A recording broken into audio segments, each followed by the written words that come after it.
దేహవాసన వీడిన దేవుడౌను, మాయవాసన విడిచిన మౌనియగును. అఖిల వాసనలుడిగిన నాత్మయగును.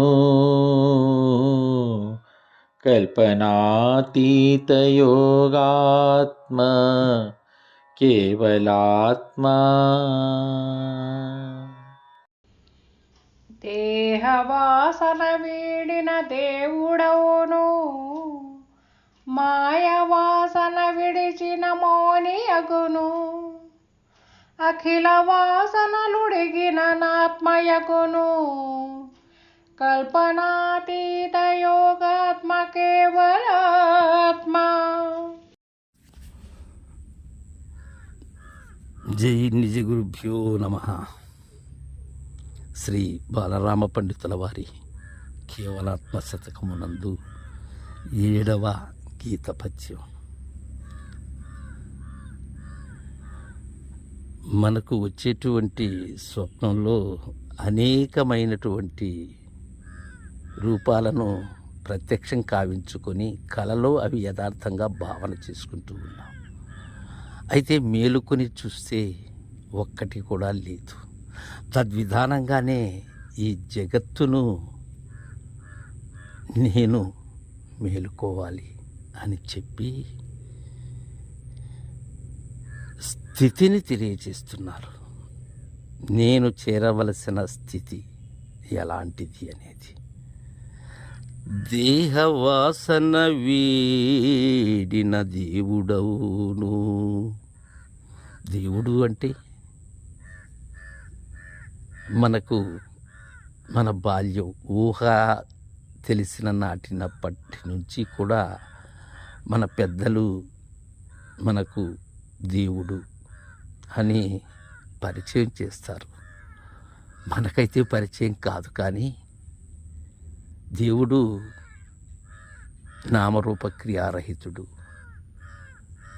ఆయనే భిన్నమైనటువంటి రూపములతో సృష్టి స్థితి లయములు చేస్తూ ఉన్నాడు.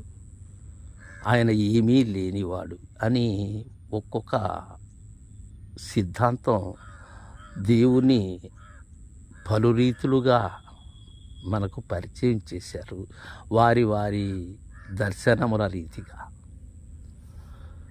అయితే ఇక్కడ బాలరామ పండితులు ఏం చెప్తున్నారంటే, నీవు దేవుకోవలసిన దేవుడు ఎలా అంటే, దేహవాసన వీడినట్లయితే ఆ దేహవాసన వీడినటువంటి వారంతా దేవుడే అంటున్నారు. కారణం, వాసన త్రయములలో మొట్టమొదటిది దేహవాసన.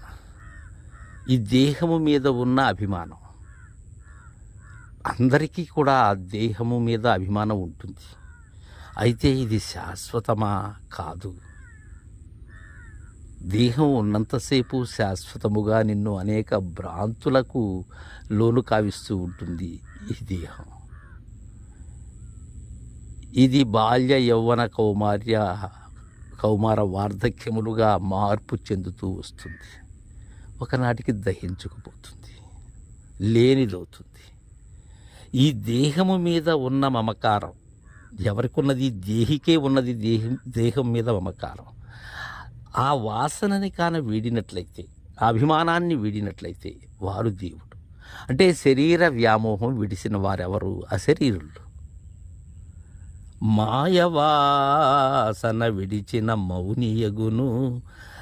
మాయవాసన ఎలా వీడాలి?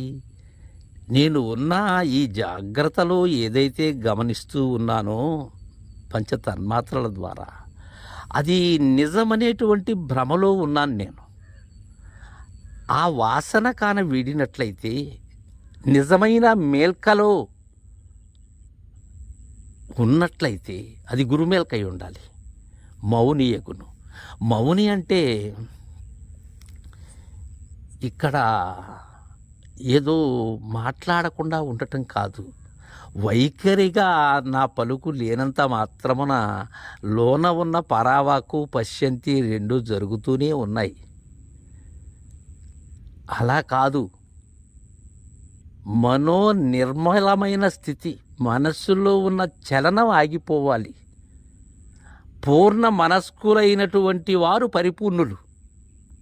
సిద్ధాంతకర్త తెలియజేసినటువంటిది ఆ మౌనం కావాలి, అంతేగాని మాట్లాడని మౌనం కాదు ఇక్కడ కావాల్సింది. నేను రహితమైనటువంటి మౌనం కావాలి. అఖిల వాసనలుడిగిన ఆత్మయగును, అఖిల వాసనలుడిగిన నా ఆత్మయగును. అఖిల వాసనలు, ఇక్కడ అఖిలము అంటే సర్వజగము కూడా. నీకు ఏదైతే గోచరమవుతూ ఉన్నదో, నీకు ప్రత్యక్షమయ్యేటువంటి సమస్తము కూడా వాటి మీద నీకున్న, అంటే వాటిని నిన్ను వేరువేరుగా చూస్తున్నావు. అఖిలము నీవు ఒకటి అనేటువంటి స్థిర నిర్ణయం నీకు కలగాలి. కలిగినప్పుడు ఏమవుతుంది? అది ఆత్మ అగును అంటున్నారు ఇక్కడ. ఆత్మ అంటే కేవలాత్మ, పరిపూర్ణమవుతుంది.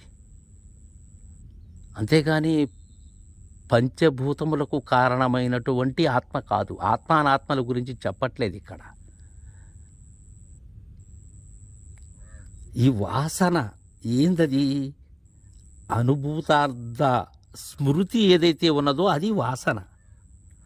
దానినే ఎరుక అని కూడా మనకు తెలియజేస్తున్నారు. అది మిథ్యాజ్ఞానజన్యమైనటువంటిదే వాసన. కల్పనాతీత యోగాత్మ కేవలాత్మ. జై గురుదేవా.